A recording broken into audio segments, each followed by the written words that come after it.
Setiap hari, tepat setelah aku turun dari motor dan membuka pagar rumah, dia sudah berdiri di sana. Seorang wanita muda yang tak kukenal, hanya berdiri diam di depan rumahku, entah apa yang dia lihat.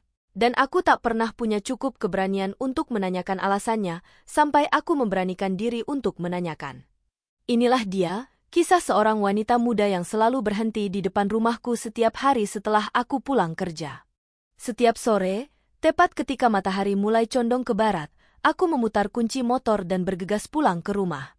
Waktu sudah menunjukkan pukul 17.05 WIB, jam pulang kerja seperti biasa. Suara knalpot motorku menjadi musik pengantar menuju rumah kecilku di ujung gang sempit di antara deretan rumah warga yang sudah kuhuni hampir 3 tahun belakangan.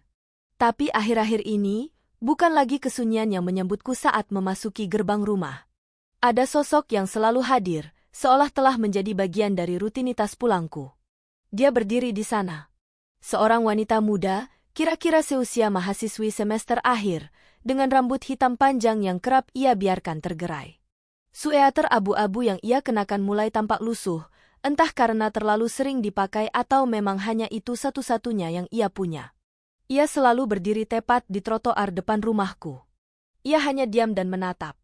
Tidak ke arahku secara langsung, tapi ke arah rumahku. Matanya seperti menyimpan banyak hal, namun mulutnya tak pernah mengeluarkan sepatah kata pun. Awalnya, aku mengira dia tersesat. Mungkin sedang menunggu ojek online, atau menanti seseorang keluar dari rumah sebelah. Tapi besoknya dia ada lagi. Lalu besoknya lagi. Hingga berhari-hari, bahkan berminggu-minggu. Aku mulai bertanya-tanya dalam hati, siapa dia? Apa maunya berdiri setiap hari di sana?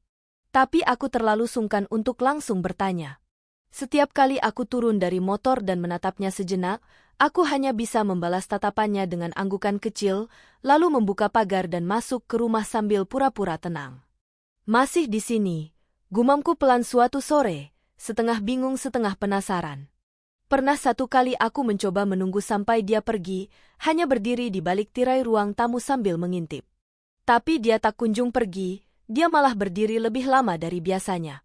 Hingga akhirnya aku yang menyerah dan menutup tirai. Keesokan harinya, ia tetap kembali.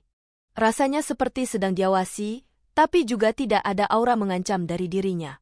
Dan aku pun semakin lama makin penasaran. Beberapa hari kemudian, tetanggaku Burini, wanita paruh baya yang rumahnya persis di seberangku, menghampiri saat aku baru saja memarkir motor. "Mas Fikri," sapa Burini sambil membawa sapu. "Itu cewek siapa, Mas? Pacar baru ya?" Aku mengernyitkan dahi, lalu tertawa kecil. "Aku malah nggak kenal, Bu. Dia tuh suka berdiri aja di situ tiap hari." Burini ikut mengerutkan alisnya. "Serem juga ya? Jangan-jangan dia diam-diam suka Mas Fikri." Nada suaranya berubah setengah bercanda setengah serius. Aku hanya mengangkat bahu, mencoba tersenyum. Tapi sebenarnya, di dalam hati, aku mulai bertanya-tanya hal yang sama. Apa maksud kehadirannya? Apakah dia menyukaiku? Ataukah dia memang orang gila? Namun, seiring berjalannya waktu, aku mulai terbiasa dengan kehadirannya. Tapi anehnya, ada sedikit rasa lega setiap kali melihat dia berdiri di sana. Seolah hidupku punya rutinitas kecil yang berbeda. Aku jadi memperhatikan lebih detail. Gerak-geriknya, caranya menatap, kadang sorot matanya yang tampak kosong, kadang seakan berkaca. Pernah satu kali aku sengaja pulang lebih awal, sekitar pukul 4, hanya untuk melihat apakah dia sudah ada, dan ternyata belum. 1 jam kemudian, dia baru muncul. Sampai sekarang aku masih ragu. Haruskah aku bertanya? Ataukah cukup kuamati saja dari kejauhan? Tapi pertanyaan itu akhirnya terjawab sendiri. Suatu sore, aku memberanikan diri. Saat dia berdiri seperti biasa, aku berhenti tepat di depannya. Jarak kami mungkin hanya 2 meter. Aku mengambil napas dalam-dalam, lalu berkata dengan suara pelan, "Kamu nungguin siapa?" Dia tak langsung menjawab. Matanya menatapku sebentar, lalu menunduk. Kemudian perlahan ia menggeleng pelan tanpa berkata apa-apa dan melangkah pergi begitu saja. Aku hanya bisa berdiri terpaku. Kembali menatap punggungnya yang perlahan menjauh, langkahnya tenang dan tidak terburu-buru. Tidak ada jawaban sama sekali. Tapi justru dari sikap diamnya itu, aku curiga ada sesuatu yang sedang ia sembunyikan. Dan aku tidak tahu apakah aku benar-benar harus untuk mengetahuinya. Rasa penasaranku semakin dalam. Sore berikutnya, aku memutuskan untuk mengikutinya. Mencoba membuntutinya dari jauh. Saat dia mulai berjalan meninggalkan depan rumah, aku mengendarai motorku pelan, menjaga jarak agar tidak ketahuan. Ia berjalan ke arah taman kecil di ujung kompleks. Ia duduk di salah satu bangku kayu, bangku yang catnya sudah mulai terkelupas dan berderit jika diduduki. Ia duduk tenang, memeluk tas selempangnya erat-erat. Lalu aku melihatnya menyentuh bagian leher, seolah memegang sesuatu. Mungkin kalung? Atau liontin? Aku tidak bisa melihat jelas dari jauh. Tapi kemudian ia menatap langit yang mulai berwarna jingga kemerahan dan mulai menangis. Tangis pelan yang tidak meledak, hanya air mata yang jatuh satu persatu, diseka dengan jari tanpa suara. Aku merasa seperti menyelinap ke dalam ruang paling pribadi seseorang. Ruang yang seharusnya tidak kumasuki. Malam itu, aku tidak bisa tidur. Bayangan wajahnya, tatapannya, dan tangis diamnya terus terngiang. Aku merasa bersalah telah mengikutinya. Tapi juga merasa semakin penasaran. Siapa dia sebenarnya? Kenapa harus aku? Atau, kenapa harus di depan rumahku? Dan dia menangis karena apa? Keesokan harinya, aku mencoba lagi. Saat dia berdiri, aku mendekat dan menyapa lebih sopan. Nama kamu siapa? Tanyaku pelan. Dia menatapku, kali ini lebih lama dari biasanya. Nadine, jawabnya singkat. Aku mengangguk. Aku Fikri. Dia tidak membalas, hanya tersenyum sedikit. Lalu aku mencoba bertanya lagi, kali ini dengan hati-hati. Nadine, kenapa kamu selalu ke sini? Wajahnya berubah seakan ia mau menangis kembali, tapi ia menahannya. Perlahan, ia berkata, karena ini satu-satunya tempat yang bikin aku merasa masih hidup. Kalimat itu menusuk, tapi aku tak tahu apa maksudnya. Setidaknya sejak saat itu, Nadine bukan lagi sosok misterius yang berdiri diam. Ia mulai berbicara sedikit demi sedikit. Setelah sore itu, tidak ada lagi hanya anggukan canggung atau tatapan singkat. Nadine mulai membuka diri. Ia masih tetap berdiri di depan rumahku setiap hari. Tapi sekarang ia menungguku, bukan lagi sekadar hadir. Dan aku pun selalu menyempatkan waktu untuk bicara dengannya, meski hanya 5 atau 10 menit sebelum aku masuk ke dalam rumah. Kami tak pernah ngobrol panjang-panjang. Pembicaraan kami selalu sederhana. Tentang cuaca, tentang hal remeh seperti kucing liar yang suka tidur di bawah mobil, atau bunga bougainville milik Bu Rini yang mulai berbunga lagi setelah hampir mati kemarau lalu. Tapi di sela-sela percakapan ringan itu, aku tahu ada lapisan emosi yang lebih dalam di balik senyum Nadine. Seperti seseorang yang memaksa dirinya terlihat normal, padahal hatinya compang-camping. Suatu sore, Nadine tiba-tiba bertanya, kalau kamu kehilangan seseorang yang kamu cintai, kamu bakal apa? Pertanyaannya seperti pukulan yang datang tiba-tiba. Aku terdiam, mencoba meresapi maknanya sebelum menjawab. Tergantung, kehilangan seperti apa? Tanyaku balik dengan hati-hati. Yang tak bisa kembali lagi, jawabnya pelan. Aku menghela napas. Aku mungkin akan mencoba melupakannya. Mencoba melanjutkan hidup, walau pasti berat. Nadine hanya tersenyum tipis. Tapi dari pertanyaan itu, aku sedikit bisa melihat, sepertinya dia sedang memendam kehilangan yang sangat dalam. Beruntung kamu bisa begitu, katanya. Kalimat itu membuatku semakin yakin bahwa apapun yang membawanya ke depan rumahku setiap hari, pasti berkaitan dengan seseorang yang sudah tiada.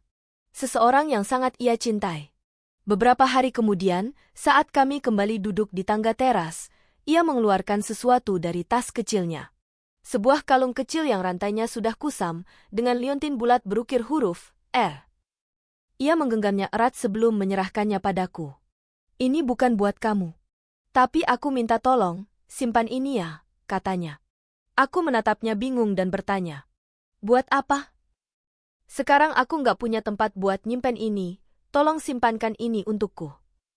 Katanya, sambil memaksakan senyum. Aku menerima kalung itu dan menyimpannya di saku, tapi aku masih belum mengerti maksudnya. Kenapa ia mempercayakannya padaku? Kenapa tidak ia simpan sendiri? Aku ingin bertanya, tapi aku tak tega. Seperti ada batas tak kasat mata yang tak boleh kulewati. Nadine masih menjadi misteri, meski ia kini lebih sering bicara. Dan aku mulai merasa ada sesuatu yang besar, sesuatu yang menyakitkan yang dia belum sanggup ceritakan. Beberapa malam setelah itu, aku duduk di meja kerja sambil memandangi kalung pemberiannya. Huruf R itu mengganggu pikiranku. Siapa R? Nama pacarnya? Saudara? Seseorang yang sudah pergi? Aku mulai menebak-nebak tapi tak ada jawaban pasti. Lalu datang hari yang membuat semuanya berubah. Hari itu, Nadine tidak muncul. Awalnya aku pikir dia telat. Aku menunggu sambil duduk di teras, menyeruput teh hangat, sambil sesekali melihat ke arah ujung jalan. Tapi sudah pukul 6 lewat, ia tak kunjung datang. Keesokan harinya, aku pulang dengan perasaan tak tenang. Lagi-lagi dia tidak ada berdiri di depan rumahku, dan hari-hari setelahnya. Aku mulai khawatir. Setiap pulang kerja, aku menoleh ke trotoar kosong itu dengan harapan melihat sosoknya berdiri di sana. Dan aku mulai menyadari bahwa kehadirannya telah menjadi bagian dari hidupku. Aku merindukan senyumnya yang tenang, tatapannya yang lembut, bahkan keheningan canggung di antara kami. Dan yang lebih mengganggu adalah ketidaktahuanku. Kenapa dia menghilang? Apa yang terjadi? Akhirnya aku memutuskan mencarinya. Aku mulai dari tempat yang sering ia kunjungi, yaitu taman kecil di ujung kompleks. Aku berjalan kaki ke sana sepulang kerja, menyusuri jalan setapak yang biasa ia lewati. Dan ternyata taman itu kosong. Bangku kayu tempat ia biasa duduk mulai tertutup daun-daun kering. Aku membersihkan dan duduk di sana, berharap kalau ia akan datang. Seorang bapak tua yang tengah menyapu dedaunan mendekatiku. "Kamu nyariin Nadine?" tanyanya tiba-tiba. Aku kaget. Bapak kenal Nadine? Anak perempuan yang sering duduk di sini sore-sore, nangis diam-diam sambil lihat langit.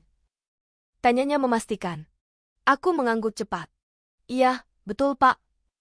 Bapak itu menghela napas, lalu berkata, "Kasihan anak itu. Dia sering ke sini sejak adiknya meninggal 3 tahun lalu." Aku membeku. "Adiknya?" "Iya. Namanya Rama, dia anak baik. Meninggal karena kecelakaan motor pas pulang kerja." Aku seperti kehilangan suara dan nyaris tak percaya apa yang selama ini Nadine rasakan. "Pak," kataku pelan, "Bapak tahu dia meninggal di mana?" "Di jalan depan kompleks ini. Persis di depan rumah kamu itu." Dunia seolah berhenti sejenak. Aku hanya bisa terdiam. Apakah R adalah Rama dalam kalung itu? Apakah Nadine berdiri di sana setiap hari karena itu tempat adiknya mengembuskan napas terakhir? Aku pulang dengan pikiran berputar-putar. Jantungku rasanya diremas. Kalung itu masih ada di laci mejaku. Aku ambil, dan kutatap lagi huruf R itu. Malam itu aku tak bisa tidur. Aku duduk termenung di kursi ruang tamu dengan lampu remang. Kalung dengan liontin huruf R itu aku genggam erat. Rasanya seperti aku menggenggam nyawa yang pernah terlepas di hadapanku tanpa aku tahu. Kata-kata bapak tua di taman terus berputar di kepalaku. Dia meninggal di depan rumah kamu. Aku mencoba mengingat memori 3 tahun lalu. Apa aku pernah mendengar suara kecelakaan? Apa aku pernah melihat kerumunan? Tapi aku tidak bisa menemukan kenangan itu. Apakah mungkin aku ada di rumah? Apakah aku sempat keluar? Atau bahkan aku ada di sana, tapi tidak sadar ada seseorang yang sedang meregang nyawa beberapa meter di belakangku. Aku ingin menyangkal. Aku ingin percaya bahwa semua ini hanya kebetulan. Tapi semua tanda-tanda mulai saling terhubung. Huruf R pada kalung. Tatapan Nadine yang seakan menembus dinding waktu. Cara dia berdiri di depan rumahku, cara dia bilang bahwa tempat ini membuatnya merasa hidup. Semua itu terasa seperti benang merah yang perlahan menunjukkan gambaran besar yang menggiringku ke satu kebenaran yang selama ini mungkin sudah ada, tapi tidak pernah kuperhatikan. Keesokan harinya aku pulang lebih cepat lagi. Aku tidak tahu apakah Nadine akan kembali, tapi aku ingin berjaga-jaga. Aku duduk di depan rumah sejak pukul 4. Mataku terpaku ke ujung jalan. Dan akhirnya, pukul 5:15 aku melihatnya. Langkah kakinya masih tenang, wajahnya masih seperti biasanya. Tapi kali ini ada sesuatu yang berbeda. Begitu ia sampai di depan rumahku, aku langsung berdiri dan menghampirinya tanpa ragu. "Kamu kemana aja?" tanyaku dengan sedikit bergetar. Nadine menatapku dengan matanya berkabut. "Maaf ya," katanya. "Beberapa hari ini aku sering berkunjung ke makam. Aku hanya bisa mengangguk. Aku ingin langsung menanyakan segalanya, tapi aku takut menyakitinya. Aku ketemu orang yang bilang soal adikmu, ucapku. Nadine tidak terkejut. Dia hanya menatapku lama, lalu berkata, aku tahu kamu pasti bingung dan bertanya-tanya. Aku menelan ludah. Kenapa kamu selalu ke depan rumahku? Perlahan dia menjawab, karena kamu yang terakhir dengannya. Aku kaget sembari mengerutkan dahi. Maksudnya? Maaf, aku nggak paham. Wajah Nadine mulai berubah. Akhirnya air mata itu sudah tidak bisa ditahan. Rama, adikku, dia meninggal di jalan itu. Tepat di depan rumah ini. Jantungku serasa diremas. Waktu itu, lanjutnya, dia pulang kerja. Katanya dia lihat seseorang berhentiin motor sambil buka pagar rumah ini, lalu masuk ke dalam. Dia sempat senyum, katanya, aku terjatuh tepat di depan rumahnya, tapi dia tidak membantuku. Nadine terisak. Itu kata-kata terakhir ke teman-temannya, sebelum napasnya berhenti. Aku tak bisa berkata apa-apa. Aku hanya terduduk di lantai. Dunia seperti runtuh di atas kepalaku.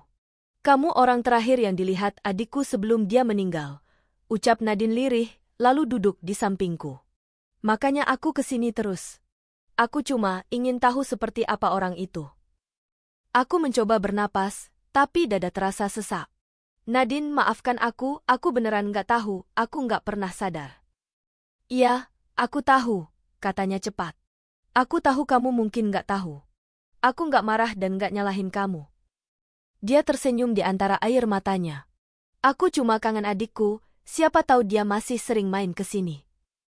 Aku menatap matanya dan ikut menangis. Aku tak bisa menahan rasa bersalah walaupun aku tidak salah. Kamu datang ke sini selama ini, hanya untuk memastikan itu? Nadine mengangguk pelan. Setiap hari aku masih selalu kepikiran rasa kangen itu. Dan aku kesini memastikan bahwa rasa kangenku sudah terobati walaupun sedikit. Tak ada kata-kata yang cukup untuk menjawab itu semua. Yang kulakukan hanya menggenggam tangannya perlahan. Aku tahu, ini bukan tentang aku lagi. Ini tentang seseorang yang telah pergi, dan cinta kakaknya yang tetap tinggal. Malam itu kami duduk berdua cukup lama. Tak banyak bicara. Hanya duduk diam di depan rumah yang ternyata menyimpan cerita yang tak pernah kubayangkan. Setelah malam itu, Nadine tak lagi datang setiap hari. Tapi aku tahu kemana harus pergi jika ingin menemukannya. Kadang kami bertemu di sana, di taman kecil dan duduk di bangku yang sama.